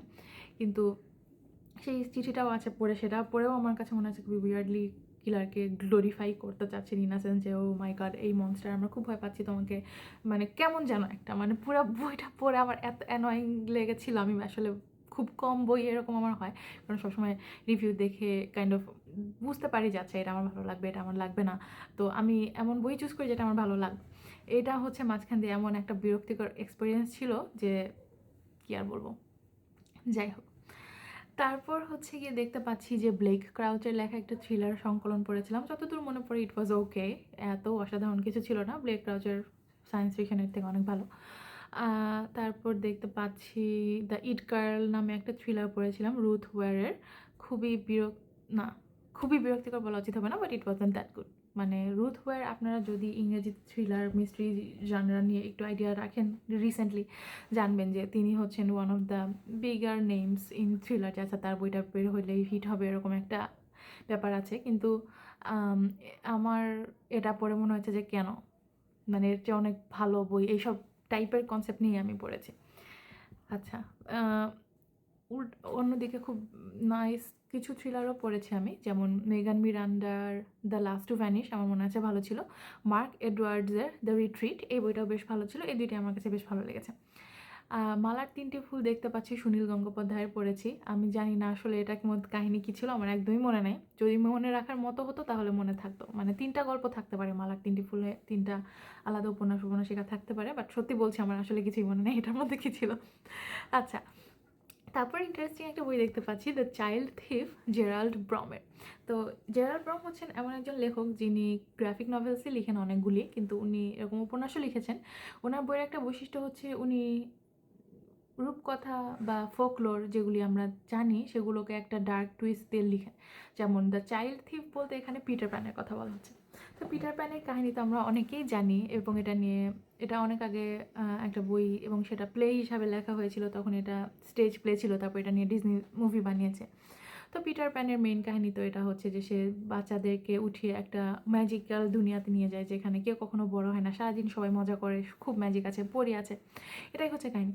তো এটাকে ডার্ক টুইস্ট দিয়ে হচ্ছে গিয়ে ব্রম লিখেছেন, যে ব্যাপারটা চিন্তা করলে কিন্তু বেশ ভয়ঙ্কর, যে আপনি হঠাৎ করে একদিন যদি আপনি উঠে দেখেন আপনার বাচ্চা নেই, কেউ নিয়ে গেছে, মানে ভয়াবহ না ব্যাপারটা। তো চাইল্ড থিফ হচ্ছে গিয়ে, যদিও আমি বলবো না যেটা ঠিক সেই অ্যাঙ্গেল থেকে লেখা, এটাতে একটা কি বলবো, একটা ফ্যান্টাসি উপন্যাস বলা যেতে পারে, যেখানে কেন পিটার প্যান আসলে এই কাজটা করে, তার অরিজিন কী, তার স্ট্রাগল কী, তার যুদ্ধটা কী, এটা নিয়ে পুরো একটা ফ্যান্টাসি উপন্যাস লেখা হয়েছে, বেশ বড় উপন্যাস নাকি, যতদূর আমার মনে পড়ে। যাই হোক, এটা মোটামুটি ভালোই লেগেছে আমার কাছে, বেশ ইন্টারেস্টিং বলবো। অনেক বেশি হাইলি রেকমেন্ড করবো না, কারণ আলটিমেটলি আমার পছন্দের যে খুব এটা জনরা, যে একদম ট্রু ফ্যান্টাসি এটা না, আমি ইউজুয়ালি আরবান ফ্যান্টাসি পছন্দ করি। কিন্তু এটা ঠিক আছে, এটা পড়ার মতো বই, যদি আপনার এই ধরনের বই পছন্দ হয়, একটা ডার্ক পিটার প্যানের রিটেলিং আপনি পড়তে চান, এটা ভালো। তারপর দেখতে পাচ্ছি আমি রেলিক, ইন্টারেস্টিংলি এই সিরিজের বেশ কয়েকটা আমি বই পড়েছি গত কয়েক বছরে, তাই এটা নিয়ে একটু কথা বলা উচিত। রেলিক হচ্ছে গিয়ে পেন্ডারগাস্ট সিরিজের ফার্স্ট বই। এখন পেন্ডারগাস্ট সিরিজ কি? পেন্ডারগাস্ট হচ্ছে একজন FBI এজেন্ট ক্যারেক্টার। এই ক্যারেক্টারকে নিয়ে দুজন লেখক একসাথে একটা সিরিজ লেখেন, এখনও লিখছেন, মোটামুটি 18-19টা বই আছে এই সিরিজে, 1990-এর দিক থেকে শুরু হয়েছিল, সো অনেক পুরানো সিরিজ। তো ডাগলাস ফ্রাস্টন আর লিঙ্কন চাইল্ড, এই দুজন লেখক মিলে বইগুলো লেখেন। তো আমার কাছে এই বইটা বেশ ভালো লেগেছে, অনেক অন্যরকম কাইন্ড অফ একটা, যদি আপনার ওই জেমস রলিন্স, রাইট, নামটা মনে পড়তে অনেকক্ষণ লাগলো। জেমস রলিন্সের লেখা সিরিজ যদি আপনার ভালো লেগে থাকে, এটা কাইন্ড অফ এরকম, যদিও আমার যতদূর মনে পড়ে আমি জেমস রলিন্সের স্যান্ডস্টর্মটাই শুধু পড়েছিলাম, খুব একটা অসাধারণ আমার কাছে লাগে নাই, বাট সেটার সাথে কম্প্যারিজনটা এই জন্য করছি যে এই যে মিউজিয়াম, পুরানো আর্টিফ্যাক্ট, লাইফ থ্রেটেনিং ব্যাপার স্যাপার এই টাইপের আছে আর কি এটাতে। বাট স্যান্ডস্টর্ম ছিল সারা দুনিয়াতে বিভিন্ন জায়গায় কাহিনী, এটা একমাত্র আমেরিকায়, অ্যাটলিস্ট এই বইটা নিউ ইয়র্কেই আবদ্ধ ছিল। তো সেই হিসাবে হচ্ছে গিয়ে ওই জন্য আমি কম্পেয়ার করলাম। কিন্তু এমনিতে এই বইটা আমার কাছে বেশ ইন্টারেস্টিং, বেশ ভালো লেগেছে। এবং অনেক, এখন যদি আপনার অনেক বেশি ফাস্ট পেসড পছন্দ হয় সেটা ঠিক আছে, মোটামুটি ফাস্ট পেস, কিন্তু এই বইগুলোতে একটা কথা আপনাদেরকে বলতে হবে, সেটা হচ্ছে যে বেশ ব্যাকগ্রাউন্ডে, মানে ছোটো ছোটো যত ক্যারেক্টার আছে সবার পার্সপেক্টিভেই আপনি জানবেন, সবার ব্যাকগ্রাউন্ডে কী হচ্ছে আপনি জানবেন, অনেক বেশি ডেসক্রিপশন থাকে মোটামুটি। তো সেটা অনেকের পছন্দ নাও হতে পারে, কিন্তু আমার কাছে সমস্যা মনে হয়নি। ঠিক আছে, তারপরে আরও কিছু বই দেখতে পাচ্ছি আমি পড়েছি, এটা কত মানে মোটামুটি ফলে 2022-এর। তার মধ্যে আমার পড়া বছরের সেরা বইটা ছিল, সেটা হচ্ছে গিয়ে 1984, জর্জ অরওয়েলের 1984 একটা, কি বলবো, সাহিত্যের ইতিহাসে অনেক বেশি জনপ্রিয়, অনেক বেশি পরিচিত, অনেক বেশি বিখ্যাত একটা বই। আমি শিওর আপনারা মোটামুটি সবাই এই বইয়ের নাম জানেন এবং জর্জ অরওয়েলেরও নাম জানেন। ওনার আরও একটা অনেক বেশি বিখ্যাত বই হচ্ছে অ্যানিম্যাল ফার্ম। তো ইন্টারেস্টিংলি জর্জ ওয়েলের, আপনারা হয়তো অনেকেই জানেন জর্জ ওয়েলের আসল নাম নট জর্জ ওয়েল, এটা ওনার ছদ্মনাম লেখার জন্য। ওনার আসল নাম এরিক আর্থার ব্লেয়ার। তো ইন্টারেস্টিংলি উনি আসলে বিহারে জন্মগ্রহণ করেছিলেন। কারণ হচ্ছে যে ওনার বাবা ছিলেন ওই সময় কলোনাইজারদের, ইন্ডিয়ান সিভিল সার্ভিসে যারা যারা ছিল তার মধ্যে ওনার বাবা ছিলেন একজন, বাট ছোটোবেলাতেই ওনার মা ওনাকে নিয়ে ইংল্যান্ড চলে গেছিলেন আর কি। তো এক্সকিউজ মি, তো যাই হোক, তো ওনার অ্যানিম্যাল ফার্মও অনেক অসাধারণ একটা বই। এগুলি হচ্ছে গিয়ে পলিটিক্যাল স্যাটার, ওই বইটা পলিটিক্যাল স্যাটার, এবং এই বইটা ইনফ্যাক্ট প্রজাপতির অনুবাদ আছে, প্রজাপতি প্রকাশনের। আমি ছোটোবেলাতেই পড়েছিলাম, তখনও খুব ভালো লেগেছিলো। এবং আমার মনে হয় বাংলাদেশের এই পরিস্থিতিতে, এই অবস্থায় এখন যদি আপনি এই অ্যানিম্যাল ফার্ম বইটা পড়েন, হয়তো আপনি অনেক বেশি রিলেট করতে পারবেন আই থিঙ্ক, কারণ যতদূর আমার মনে পড়ে এটা খুবই এখনকার সিচুয়েশনের জন্য হয়তো কিছুটা হলেও রিলেভেন্ট ছিল। আচ্ছা, তারপর হচ্ছে গিয়ে 1985-এর কথা বলি। এটা একটা ডিস্টোপিয়ান উপন্যাস। ডিস্টোপিয়ান মানে হচ্ছে যে ভবিষ্যতে সব কিছু অনেক খারাপ দিকে গেছে, এই টাইপের সায়েন্স ফিকশন আর কি। তো অসাধারণ পলিটিক্যাল আইডিয়াস, কমেন্টারি, থিম নিয়ে বানানো বলছি, লেখা একটা বই। এবং মেইনলি বইতে লেখক এক্সট্রিমিজম সব, বা টোটালিটারিয়ানিজম বলা উচিত আমার, সব দিক দিয়েই খারাপ। এটা লেফট উইং থেকেও আসলে খারাপ, রাইট উইং থেকে আসলেও খারাপ, এটাই দেখিয়েছেন। এবং একটা ক্যারেক্টার, যে মেইন ক্যারেক্টার উইনস্টন, তার স্ট্রাগলটা কী, এরকম একটা ভয়াবহ রেজিমের মধ্যে থেকে তার কি হলো আসলে শেষ পর্যন্ত, সেটাই হচ্ছে গিয়ে দেখানো হয়েছে। বইটা বেশ লম্বা কিন্তু, এবং বেশ ডিপ্রেসিং আর কি বলবো, যে মানে আমার পড়া সবচেয়ে হোপলেস বই, নট হোপলেস, মানে হোপলেস, মানে বইটা পড়ে শেষ পর্যন্ত আপনার মধ্যে কোনো আশা জাগবে না, অ্যাটলিস্ট আমার জাগে না। আমার মনে হচ্ছে যে ও মানে কী ব্যাপার, সব কিছু তাহলে এতই খারাপ, এই টাইপের একটা ফিলিং হয়েছে। সেটা ভালো কিছু না, বাট আমি বলবো যে মানে অসাধারণ বুদ্ধিমত্তার সাথে লেখক আইডিয়া ঘুরিয়ে এনেছেন, এবং ওনার এই ওয়ার্কটা অনেক বেশি ইনফ্লুয়েন্সিয়াল এবং অনেক বেশি এখনও আপনি, আমার মনে হয় যে স্পেশালি মডার্ন ওয়ার্ল্ডে, বা হয়তো বইটা 1950 সালে লেখা, সো তখন থেকেই শুরু করে, 50 না 49 যেন, বাট তখন থেকেই শুরু করে আপনার মনে হয় যে যখনই আপনি যে দেশেই থাকেন, যে পলিটিক্যাল রেজিমের আন্ডারেই থাকেন, কোনো না কোনো কিছু আপনি রিলেট করতে পারবেনই এই বইটার সাথে। মানে এখনও আমরা সেরকম জিনিস দেখি আর কি।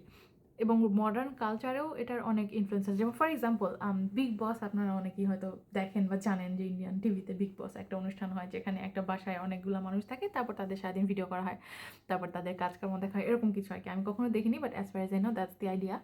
তো as far as I know, big boss আসলে বিগ ব্রাদার নামের একটা অনুষ্ঠান থেকে অ্যাডপ্ট করা হয়েছে, মানে এটা ওয়েস্টার্ন কোনো একটা রিয়েলিটি শো ছিল, যেখান থেকে ইন্ডিয়ায় আনা হয়েছে ওরকম একটা আইডিয়া নিয়ে। এবং বিগ ব্রাদার নামটা কোত্থেকে আসে, 1984 দেখায় যে আপনার নিজস্ব কোনো আইডিয়া থাকতে পারবে না, আপনি কখনো যে পলিটিক্যাল রেজিমে আছে সেটার বিরুদ্ধে বিদ্রোহ যাতে করতে না পারেন, তার মধ্যে সেজন্য আপনাকে কোনো রকমের কাজ তো দূরের কথা, কোনো রকম চিন্তাই করতে দিবে না বিদ্রোহের মতো। এবং সেজন্য সবাই অ্যাটলিস্ট যারা ম্যাটার করে তারা সবাই সার্ভেলেন্সের আন্ডারে থাকে এবং বলে যে big brother is watching. Big brother হচ্ছে ওই পলিটিক্যাল রেজিমের বা পলিটিক্যাল পার্টির নেতা, এবং সব সময় সবার বাসায় একটা 2-way স্ক্রিন টিভি লাগানো আছে, সবসময় তারা আপনাকে দেখে, আপনি কী করেন দেন। So big brother is watching you. তো এখন আমরা জানি যে, আচ্ছা সেই আলোচনায় গেলে এখন বিশাল ব্যাপার হয়ে যাবে, but read 1984 is my point. Read this book, এবং সেটাতে লাস্টে এটাই দেখানো হয়েছে যে আপনার নিজস্বতা কীভাবে, মানে ব্রুটালিটির এগেনস্টে আসলে কিছুই দাঁড়াতে পারে না। আপনার আইডিয়াল, আপনার মোরাল, আপনার বিলিভস, কোনো কিছুই আসলে কী বলবো, একদম আনলিমিটেড ব্রুটালিটির এগেনস্টে কোনো কিছু আসলে দাঁড়াতে পারে না। ওই পর্যায়ে চলে আসলে টোটালিটারিয়ানিজমের মানে হচ্ছে যে আপনাকে এমনভাবেই চেপে ধরেছে আপনি বাধ্য হচ্ছেন তাদের সাথে থাকতে, এটাই আর কি। তো যাই হোক, দ্যাট ওয়াজ 1984। আর কি দেখছিলাম এখানে যেটাও একটু কথা বলার মতো মনে হচ্ছিল, ও আচ্ছা রাইট, স্যান্ডম্যান। তো 2022 সালে হচ্ছে নেটফ্লিক্সে দ্য স্যান্ডম্যান সিরিজ আসে। তো এটা নীল গেইম্যানের লেখা গ্রাফিক নভেলসের উপর বানানো। তো ওইটা দেখার পরে আমি গ্রাফিক নভেলসের 10টা ভলিউম আছে, 5টা ভলিউম পড়েছিলাম। তো এটা নিয়ে আসলে একটু কথা বলা যায়। তো first of all let's talk about Neil Gaiman. Neil Gaiman হচ্ছে ব্রিটিশ অথর যারা বেঁচে আছেন তাদের মধ্যে মোটামুটি মোস্ট ফেমাস বললেও মনে হয় ভুল হবে না, one of the most famous at least, এবং খুবই বিলাভেড, খুবই পরিচিত। অনেক আগে এই স্যান্ডম্যানই 80s লেখা, মানে তার আগে থেকে উনি লিখছেন, এবং খুবই কুল, খুবই অসাধারণ আইডিয়াওয়ালা, খুবই চমৎকার লেখাওয়ালা লেখক হিসাবে উনি পরিচিত ছিলেন বলছি এই কারণে রিসেন্টলি ওনার এগেনস্টে সেক্সুয়াল অ্যাসল্টের অ্যালিগেশন এনেছে অনেক মানুষজন। এবং আমি আসলে রিসেন্ট আপডেট জানি না এগুলি কোর্টে প্রুভ হয়েছে কি হয়নি, বাট অনেক মেয়েরা তার এগেনস্টে যৌন নির্যাতনের অভিযোগ এনেছে, এবং এটা অনেক অনেক পাঠকের হার্ট ব্রেকের কারণ হয়েছে যে যাকে এত অনেক বেশি সম্মান শ্রদ্ধা করা হতো তার বিরুদ্ধে এত ভয়ঙ্কর একটা অভিযোগ আসলো, এবং মনে হচ্ছে সত্যি। সো এটা অনেকের জন্য অনেক অনেক কষ্টের ছিল। তো সেই ব্যাপারটাকে আমরা বাইরে রাখি আমাদের আলোচনা থেকে, এবং আমার জন্য এটা হার্টব্রেকের হার্টব্রেকের ব্যাপার ছিল না, এই জন্য যে আমার আসলে এর আগে নীল গেইম্যানের যতগুলি লেখাপড়া হয়েছে আমার কাছে কখনোই অসাধারণ লাগেনি। I wasn't a fan. তো প্রথম আমি নীল গেইম্যানের যে বইটা পড়েছিলাম ওইটার নাম ছিল আমেরিকান গডস। ওই বইটা ওনার খুবই ফেমাস একটা উপন্যাস। আমি এই বইটা পড়েছিলাম বহু আগে, আমার মনে হয় 14-15 দিকে, হয়তো 2014-15 দিকে, এবং বইটা বেশ লম্বা একটা উপন্যাস। পড়ে মনে হয়েছিল যে কি একটা সময় নষ্ট যে করলাম সেটার কোনো ঠিকই নেই। মানে পর্বতে মুশিক প্রসব মনে হয়েছিল আমার পুরো বইটা পড়ে। On paper it should have been exactly my thing, কারণ বইটার মধ্যে মিথোলজি নিয়ে অনেক ব্যাপার স্যাপার আছে। আমার প্রাচীন মিথস, কিংবদন্তি, প্রাচীন যাই হোক, আমার অ্যানশিয়েন্ট মিথস অনেক পছন্দ, সেটা নর্স হোক, সেটা গ্রিক হোক, সেটা রোমান হোক, সেটা তার আগের কিছু হোক, সেটা আজটেক হোক, মায়ান হোক, আমার মিথস নিয়ে পড়তে অনেক মজা লাগে। তো এবং নীল গেইম্যান নিজেও মিথস নিয়ে ইন্টারেস্টেড, যেমন তার নর্স মিথোলজির নামে একটা বই আছে যেটা নন ফিকশন, বাট যাই হোক। তো এই বইটাতে মডার্ন দুনিয়া এবং মিথসকে মিলিয়ে একটা বই উনি লিখেছেন। তো সেটা আমার অনেক পছন্দ হওয়ার কথা ছিল, বাট আমার কাছে মনে হচ্ছে বইয়ের আইডিয়াটাও খুবই ফালতু, এবং আলটিমেটলি যেটা হয় বইয়ের ক্লাইম্যাক্সটা আমার কাছে মনে হয়েছে যে ইট ফেল টোটালি ফ্ল্যাট। মানে অনেক অনেক অনেক কাহিনী হওয়ার পরে একটা ফট করে বেলুন ফেটে যাওয়ার মতো শেষ হয়ে গেছে, এরকম আমার মনে হয়েছিল। এত কিছু মনে নাই এখন আসলে, কারণ যেটা বললাম যে অনেক আগে পড়েছি, বাট আমার মনে আছে যে ওই সময় আশেপাশে অনেক ভালো বই পড়ছিলাম ওই টাইমটাতে, কিন্তু ওই বইটা পড়ার কথা আমার মনে আছে, কারণ ওই সময় ওইটা পড়েই মনে হয়েছিল যে ভাই এটা তো একটা ফালতু। তো আমি জানি এটা অনেকের অনেক পছন্দ, এবং এটা টিভি সিরিজও হয়েছিল যেটাও অনেকের ভালো লেগেছে। I didn't like it. তারপরে পড়েছিলাম ocean at the end of the lane. এটা একটা মিডল গ্রেড বই, ইন দ্য সেন্স এটা আসলে মোটামুটি বাচ্চাদের বা কিশোর উপন্যাস বলা যেতে পারে। এটাও বেশ ম্যাজিক ফ্যান্টাসি, বেশ অন্যরকম ইন্টারেস্টিং আইডিয়া নিয়ে বানানো। এটা খারাপ না, আমার কাছে মনে হয়েছে এটা ভালোই আছে, এটাকে আমি খারাপ বই বলবো না একদমই। কিন্তু যেহেতু মিডল গ্রেড মানে একটু বাচ্চাদের বই, কিশোর উপন্যাস, আমি পড়েছি এটা অ্যাডাল্টহুডে, তো ঠিক আছে, সেই হিসাবে আমি বলতে পারি যে আচ্ছা এমনও কোনো মাইন্ড ব্লোয়িং জিনিস ছিল না। তো ওইটা পড়েছিলাম। আর তারপর আমি পড়েছিলাম গুড ওমেন্স। এটা হচ্ছে নীল গেইম্যান আর টেরি প্র্যাচেটের যৌথভাবে লেখা বই। টেরি প্র্যাচেট অ্যানাদার ব্রিটিশ ফ্যান্টাসি রাইটার, খুবই খুবই রেসপেক্টেড অ্যান্ড লাভড। তো ওইটাও আমার কাছে পড়ে মনে হয়েছে, ওটাও আমি আসলে টিভি সিরিজ দেখার পরেই পড়েছিলাম। গুড ওমেন্সের একটা অ্যামাজন প্রাইমে সিরিজ আছে, ওইটা দেখার পর আমি পড়েছিলাম। ওই সিরিজটা মোটামুটি ভালোই লেগেছিল আমার কাছে ওভারঅল, কিন্তু বইটা পড়ে মনে হচ্ছে যে series was so much better.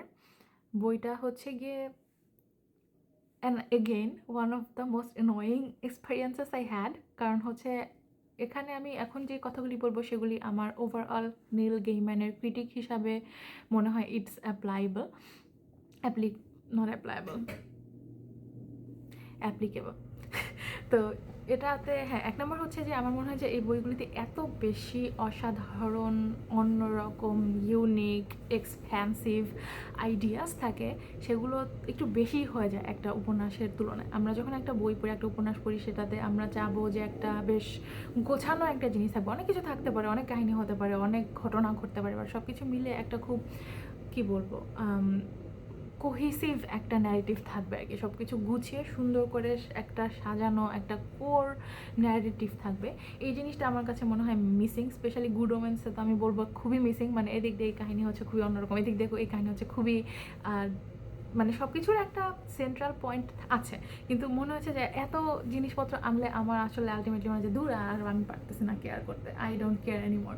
তো ওই জিনিসটা আমার কাছে খুবই প্রকট মনে হয়েছে। আমেরিকান গডসেও কিছুটা এরকম লেগেছিল, বাট গুড ওমেন্সে মনে হয়েছে যে এটা খুবই প্রকট একটা সমস্যা।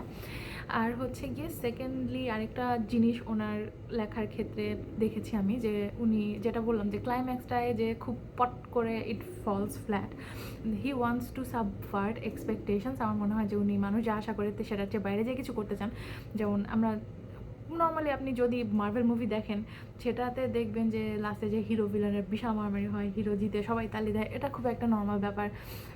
ডিসির স্যান্ডম্যান দেখতে গেলে দেখবেন যে স্যান্ডম্যানের যে সমস্যা সেটার সমাধান আসছে অন্য কোথাও থেকে, মানে একাই হয়ে যাচ্ছে, মানুষজন এসে তাকে বোঝাচ্ছে, সে যে খুব যুদ্ধে জিতছে সবসময় এরকম না, জিতলেও সে মানুষের হেল্প নিয়ে জিতছে। স্যান্ডম্যানের কথাটা different, he is really a hero. কিন্তু আমি এক্সাম্পল তার জন্য বললাম যে এটা নীল গেমেনের গল্পে আমার কাছে মনে হয় কমন, যে লাস্টে যে আমাদের যে মেইন ক্যারেক্টার, তার নিজস্ব বুদ্ধি দিয়ে সে তার সমস্যার সমাধান করতে পারে, যে সবসময় নট নেসেসারিলি। তো এই জিনিসটা আসলে অনেক সময় মনে যায় একাই সব কিছু হয়ে গেল, তাহলে এই ব্যাটারে নিয়ে আমার এত মাথা ব্যথার দরকার কি, বা এই বেটারি নিয়ে আমার এত মাথা ব্যথার দরকার কি, তো সেটা একটা সমস্যাই। তো যাই হোক, এটা হচ্ছে গিয়ে আমার নীল গেমেনকে নিয়ে ওভারঅল অ্যাসেসমেন্ট ছিল। তো যখন আমি graphic novels, sandman graphic novels পড়া শুরু করলাম, তখন আমার মনে হয়েছে যে আসলে ওনার নিজেই প্রবলেমগুলো ছিল, গ্রাফিক নভেলস লেখার ক্ষেত্রে সেগুলো স্ট্রেংথ হয়ে উঠতে পারে। কারণ হচ্ছে যে এক হচ্ছে যে স্যান্ডম্যান গ্রাফিক নভেলসগুলো একটা অ্যান্থোলজি সিরিজ বলা যায় এটাকে, ইন আ সেন্স যে এখানে আসলে আমরা বিশাল একটা ওয়ার্ল্ড ক্রিয়েট করেছি, এখানে এই কাহিনী, ওখানে ওখানে, মানে আমরা আস্তে আস্তে সেটাতে বিভিন্ন এলিমেন্ট আনছি, কিন্তু এখানে যে একটা সেন্ট্রাল গল্পই আমি বলবো, সেটা নিয়ে আমি কেয়ার করবো এরকম না। অ্যান্থোলজি মানে হচ্ছে ওইটার মধ্যেও ছোটো ছোটো গল্প আছে, ওই ছোটো ছোটো গল্পগুলো ওগুলোর নিজস্ব থিং, এবং সেই নিজস্ব থিংগুলো নিয়ে আলাদা আলাদাভাবে আমি কেয়ার করলাম, তারপর এটা শেষ হয়ে গেল। তো এই জিনিসটা কিন্তু আমার উপন্যাসের মধ্যে একটা সমস্যা হিসেবে দেখা দেয়। মানে গ্রাফিক নভেলসের মধ্যে যেটা অ্যান্থোলজি, মানে আচ্ছা এইটা এই কাহিনী, এই ভলিউমে এই কাহিনী ছিল, এই স্টোরি লাইনে এই কাহিনী শেষ, কিন্তু পুরো ইউনিভার্সটাও আবার আছে, সেটার মেসিনেসটাও আবার আছে। তো it fit really well in the graphic novels anthology format. আমার কাছে মনে হচ্ছে আচ্ছা এখানে এসে তার ওই জিনিসটা শাইন করছে। আর সেকেন্ডলি হচ্ছে ওই এক্সপেকটেশন সাবভার্টের সমস্যাটা এখানেও আছে, বাট সিন্স এখানে মেইন ক্যারেক্টার দি স্যান্ডম্যান আর কি, দি স্যান্ডম্যানকে নিয়ে বলতে হয় যে তাকে নীল গেম্যান এন্ডলেস নামে কিছু ক্যারেক্টার তৈরি করেছিলেন, যে পৃথিবীতে আর কিছু না থাকুক, পৃথিবী বলছি কেন, ইউনিভার্সে আর কিছু থাকুক বা না থাকুক, এই জিনিসগুলি থাকবে। সেটা হচ্ছে ডেথ, ড্রিম, ডিজায়ার, ডিস্ট্রাকশন, সবই ডি দিয়ে, বাট যাই হোক, এরকম আর কি, ডিলিউশন, এই জিনিসগুলো সবসময় থাকবে। তো সেই জিনিসগুলোকেই আসলে বিভিন্ন অ্যান্থ্রোমরফিক পার্সনিফিকেশন করেছে নাকি, মানে মানুষের, নট মানুষ লাইক বিইং। তো এরা হচ্ছে গিয়ে ড্রিম একটা ক্যারেক্টার, ডেথ একটা ক্যারেক্টার, এরকম আর কি। তো এখানে ড্রিম হচ্ছে main character in the sense sandman সিরিজে, কারণ স্যান্ডম্যান নাম তো আপনারা বুঝতেই পারছেন কেন এসেছে ওয়েস্টার্ন লিটারেচারে এটা আছে যে ঘুমের মধ্যে স্যান্ডম্যান স্বপ্ন নিয়ে আসে। এটা আপনারা যদি guardians, rise of the guardians movie দেখে থাকেন, সেখানেও দেখবেন স্যান্ডম্যানের একটা ক্যারেক্টার আছে।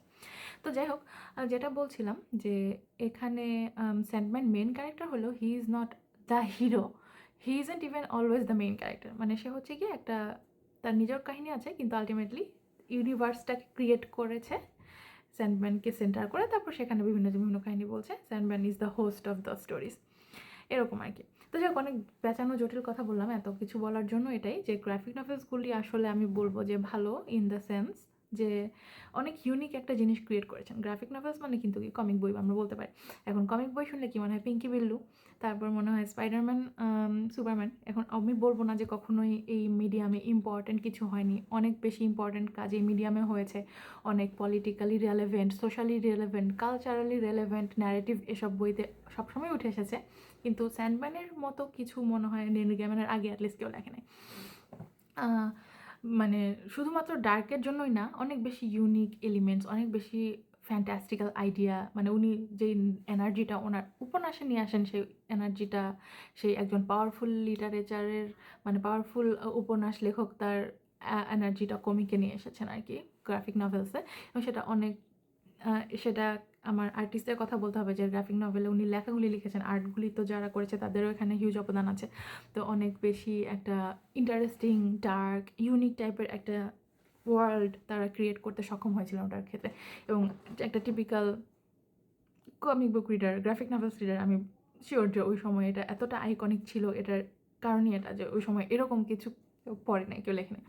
আর একটা ইন্টারেস্টিং ব্যাপার ছিল উনি এই উপন্যাসের সিরিজে এই গ্রাফিক নভেলসগুলোর সিরিজে ইচ্ছা করে মার্জিনালাইজড পিপলের কথা বলেছেন, যারা সমাজের অংশ না, সমাজের বাইরে, মানে আপনি আমি নর্মাল পিপল, কিন্তু এখানে একটু অনেক বেশি হিস্টোরিক্যাল কাহিনীও আছে, অনেক ফোকলোর রূপকথা কাহিনীও আছে, আবার অনেক বেশি নর্মাল মানুষের কাহিনী যখন আছে তখন তারা আসলে দেখা যায় যে তারা সমাজের বাইরের মানুষ, তারা কুয়ার, তারা হচ্ছে গিয়ে হিজড়া, তারা হচ্ছে গিয়ে খুনি, আসামি, ক্রিমিনাল, কোনো মানসিক রোগী, এই টাইপের ক্যারেক্টারদেরকে উনি ফ্রন্টে নিয়ে এসেছেন, উনি তাদেরকে নিয়ে লিখেছেন।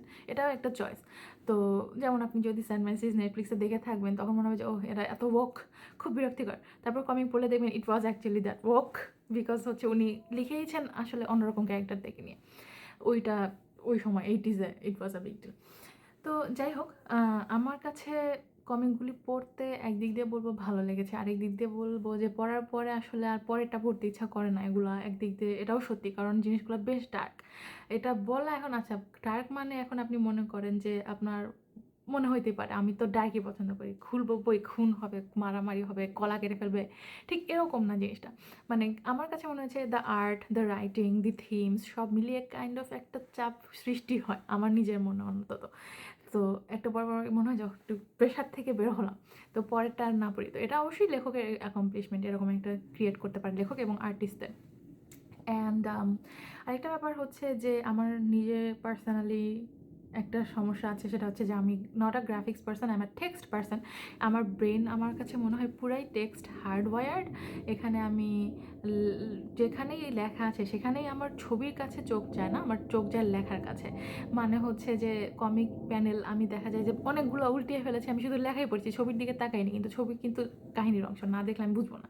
এটা আমার সব ক্ষেত্রেই হয়। মুভি আমি কখনো মুভি সিরিজ দেখার সময় সাবটাইটেল দিয়ে দেখি না, দেখলে দেখা যাচ্ছে যে আমি সাবটাইটেলই পড়ছি, কথা বুঝলেও আমি সাবটাইটেলই পড়ছি, বুঝি এখন, বাট না বুঝলেও মনে হয় আমি সাবটাইটেল অন করতাম না। তখন দেখা যায় আমি পুরো জিনিসটা পড়তেই থাকি, আমি আর দেখতে থাকি না। তারপর হচ্ছে গিয়ে আমার কোনো ইনস্টাগ্রাম অ্যাকাউন্ট নেই এখন পর্যন্ত, জীবনেও ছিল না, কারণ আমার চিন্তাই করতে পারি না যে আমি একটা ওয়েবসাইট খুলে খালি ছবি দেখবো, আই ক্যান্ট ইম্যাজিন। তো যেটা বললাম আমি খুবই টেক্সট পার্সন, এই জন্য আমার কাছে গ্রাফিক নভেলস পড়াটা বেশ কঠিন। এই জন্য হয়তো আমি পরের ভলিউমগুলো এখনও শেষও করিনি, 10টা ভলিউম আমি 5টা পড়েছি। তো যাই হোক, আপনার কাছে যদি মনে হয় যে you are a graphic novel person এবং অনেক অন্যরকম কিছু একটা পড়তে চান, আমি বলবো এটা ট্রাই করা অবশ্যই উচিত। এখন স্পেসিফিক্যালি একটা ভলিউমের একটা পার্টের কথা আমি বলতে পারি, এটার নাম ছিল দ্য কালেক্টার্স, এই স্পেসিফিক সংখ্যাটার নাম আর কি কমিকের। আমার ওইটা হচ্ছে পুরো একটা সিরিয়াল প্ল্যান নিয়ে। এখন কমিক বলতে ইট ওয়াজ ডার্ক হিউমার, জিনিসটা একদিক দিয়ে ফানি ছিল, আবার একদিক দিয়ে মানে কাহিনীটাই হচ্ছে যে যত সিরিয়াল কিলার আছে সবার একটা কনভেনশন আছে, একটা কনফারেন্স আসছে, সবাই এসে বলছে আমি এখন করি, আমি এখন করি, হুইচ ইজ ভেরি সিলি। এবং টিভিতে স্যান্ডম্যানের যে সিজন বের হয়েছে সেখানেও এই এপিসোডটা ছিল আর কি। তো ওইটা দেখে আমার কাছে বেশ সিলি মনে হয়েছে, silly and funny, not really that engaging to be honest. For I release men and women and children from the suffering and torment of their lives. and I give them new life in my heaven. As a born-again Christian, I want to disassociate myself from this madman. I do the bidding of the Lord. With my hammer, with my love. It's not up to me to decide who lives and who dies. It's up to God. God tells me to do it. God tells me to kill them. কিন্তু কমিকের যখন এই সংখ্যাটা পড়েছি মানে ওরা এই fun Seely পার্টটাকে যেমন রেখেছে আবার জিনিসটাকে অনেক বেশি ডার্কও রেখেছে আমি বলবো। কারণ আমার মনে আছে আমি যখন এটা পড়ছিলাম আমি বাসায় একা ছিলাম রাত্রেবেলা ওই দিন, অ্যাটলিস্ট ওই টাইমটাতে একা ছিলাম এবং একা একা পড়তে পড়তে একটা কতক্ষণ লাগে এটা পড়তে, আধা ঘন্টা 20 মিনিট একটা গ্রাফিক নভেলের একটা সংখ্যা। কিন্তু আমার মনে আছে আমার গা চমচম করছিল এটা পড়ার সময় যে মানে হিউম্যান নেচারের দ্য ডার্কেস্ট পার্টগুলোকে ওই সংখ্যাতে আনা হয়েছিল, আবার ফানও হচ্ছিল সেটার সাথে, মানে একটু অন্যরকম এক্সপিরিয়েন্স হিসাবে আমার এটা খুব ভালো মনে আছে। এবং আমার মনে হচ্ছিল যে 2022-এ একটা র্যাঙ্কিং করলে আমার এই বইটার কথা বলতে হবে, স্পেসিফিক এই পার্টের স্পেসিফিক এই সংখ্যার কথা বলতে হবে। সো দ্য কালেক্টার্স এটা ছিল ডলস হাউসে, মানে এটা ভলিউম 2 এর একটা অংশ স্যান্ডম্যানের। আচ্ছা, তারপর আছে আমাদের বছরের শেষের দিকে কী কী বই পড়েছিলাম আমি। ইন্টারেস্টিং, বছরের শেষের দিকে আমি বেশ কিছু ক্লাসিক লিটারেচার এবং কিছু নাটক পড়েছিলাম। তো 2022-এর শেষের দিকে আমার এসে মনে হয়েছে যে আচ্ছা, পৃথিবীতে অনেক অনেক ফেমাস নাট্যকার আছেন যারা ফেমাস এবং অনেক বেশি অসাধারণ নাটক লিখেছেন যেগুলো স্টেজে মানুষজন এখনও প্লে করে, স্টেজে তখন ওটা পপুলার ছিল, এখনও আছে, কিন্তু সেটাও কিন্তু আসলে একটা সাহিত্যের অংশ। কিন্তু আমি এই নাটকগুলি কি কখনো দেখবো যে আমি পাবো কই না, আমার হচ্ছে গিয়ে এখন সেগুলি চাইলেই আমি একটা স্টেজে ওটা এখন হবে না, হলেও আমি সেখানে নাই, আর থাকলেও হচ্ছে গিয়ে আমার টাকা নেই এটা দেখার মতো। কিন্তু তার মানে কি আমি এই লিটারেচারগুলো কখনোই পড়বো না? Shakespeare was a playwright, সে একজন নাটকার ছিল, সে হচ্ছে গিয়ে one of the most famous and familiar people লিটারেচারে, কিন্তু সে তো নাটকই লিখেছে তাই না? তো সেটা নিয়ে পড়ে অনেক কাজ হয়েছে, কিন্তু চিন্তা করেন আমরা যদি নাটক বলেই শেক্সপিয়ার না পড়ে শুধু উপন্যাসই পড়তাম তাহলে আমরা কি ওটা পেতাম?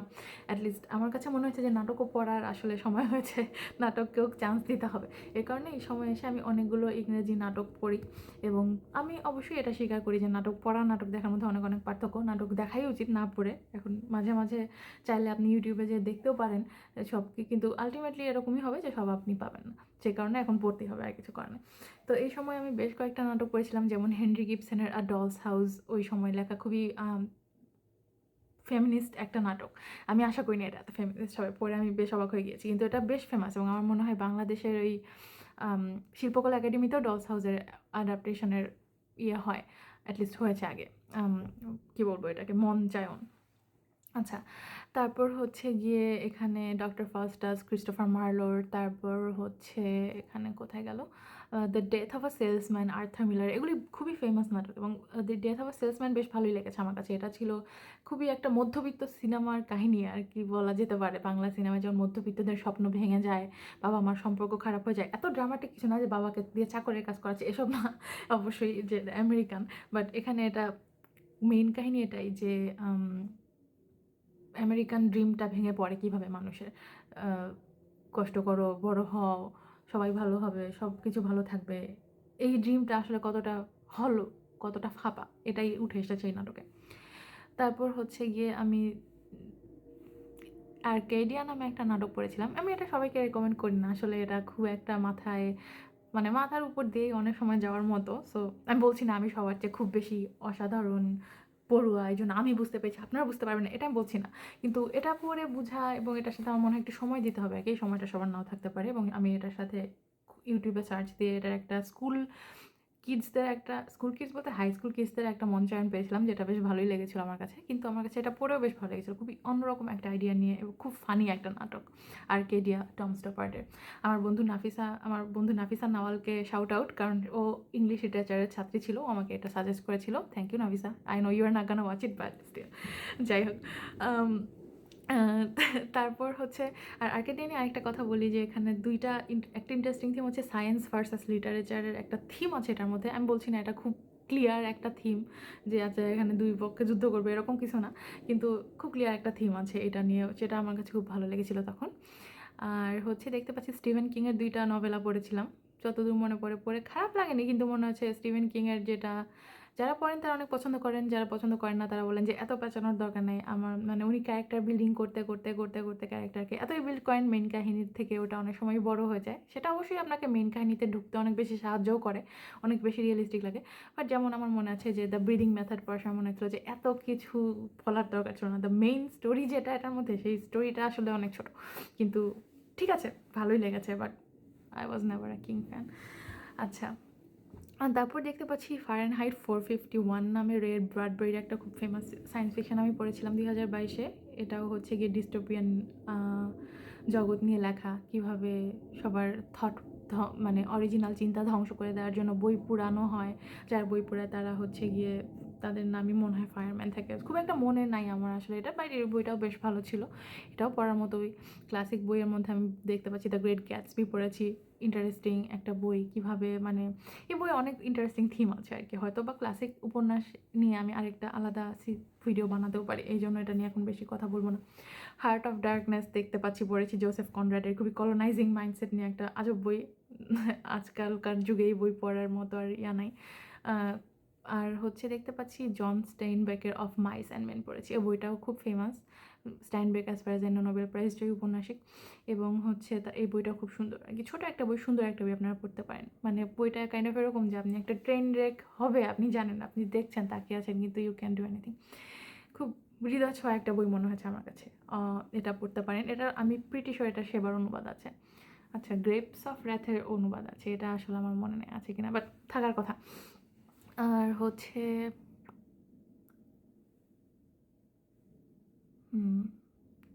এই তো আরও কিছু নাটক দেখতে পাচ্ছি, একটা কবিতার বই দেখতে পাচ্ছি, দুই একটা। ঠিক আছে, দোজ ওয়ার ফাইন আর কি। তো 2022-এর কথা শেষ করলাম। আমার মনে হয় ভিডিওটাকে আমাকে মাল্টিপল পার্টসে বানাতে হবে, because it's already an hour. সেটা খুবই স্বাভাবিক, কারণ আমি 100 দেখি 2022-এ এসে সংখ্যাটা দাঁড়িয়েছে 98। তো 98টা বই নিয়ে যখন একটা ভিডিওতে কথা বলা হয়, কিছু না কিছু বলতে গেলেও তো আসলে সময় অনেক লেগেই যায়। তো হয়তো বা আমি এই পার্টটা পোস্ট করে তারপরে আপনাদেরকে পরের পার্টগুলো দিব। Either I will make this videos, কারণ আমি এরকমও তো হতেও পারে যে আচ্ছা ভিডিও বানালাম, তারপর দেখলাম যে কেউ দেখছে না, 2জন মানুষ দেখেছে, তবুও কি আমি ভিডিও পোস্ট করবো? অ্যান্সার হচ্ছে প্রবাবলি ইয়াস, বিকজ আমি যেটা বলেছি শুরুতে, I miss talking about books. আমার বই নিয়ে কথা বলতে ইচ্ছা করে, ভালো লাগে। তো আমার নিজের জন্য হলেও আমি বসে বসে হয়তো এই কথাগুলি বলতাম। আর this is kind of silly যে আমি এখানে কিছুই করছি না, বসে বসে বক বক করছি। তো as long as I make this videos, I might as well upload this. যাই হোক, maybe see in the next part দেন।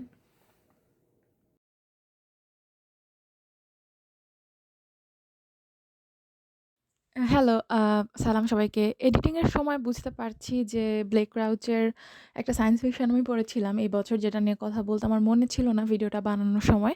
তো কুইকলি বলি যে আপগ্রেড সায়েন্স ফিকশনটা সেই বছরই বের হয়েছিল বা তার আগের বছর, তো তখন পড়েছিলাম 22-এ।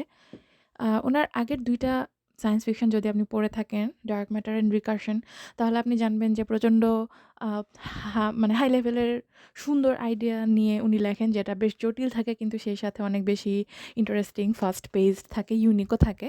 তো এটা সেটার থেকে একটু আলাদা, কারণ আমি বলবো যে দিস টাইম আইডিয়াটা কিছুটা স্ট্রেট ফরওয়ার্ডই ছিল।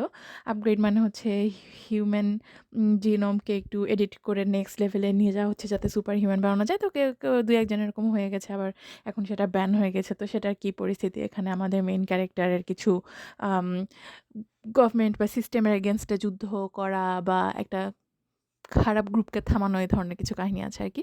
তো সুন্দর বই, ভালো বই। কিছু সায়েন্স জার্গন আছে যেটা হয়তো বা সবাই না বুঝতে পারে, ওটা না বুঝলেও সমস্যা নাই।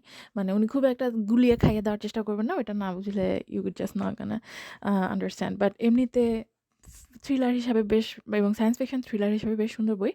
আর অন্য বইগুলোর তুলনায় আইডিয়া স্ট্রেট ফরওয়ার্ড হলেও মানে সব দিক দিয়েই, মানে এটাকে আমি ডাউনগ্রেড করছি না, সব দিক দিয়ে এটা ভালো।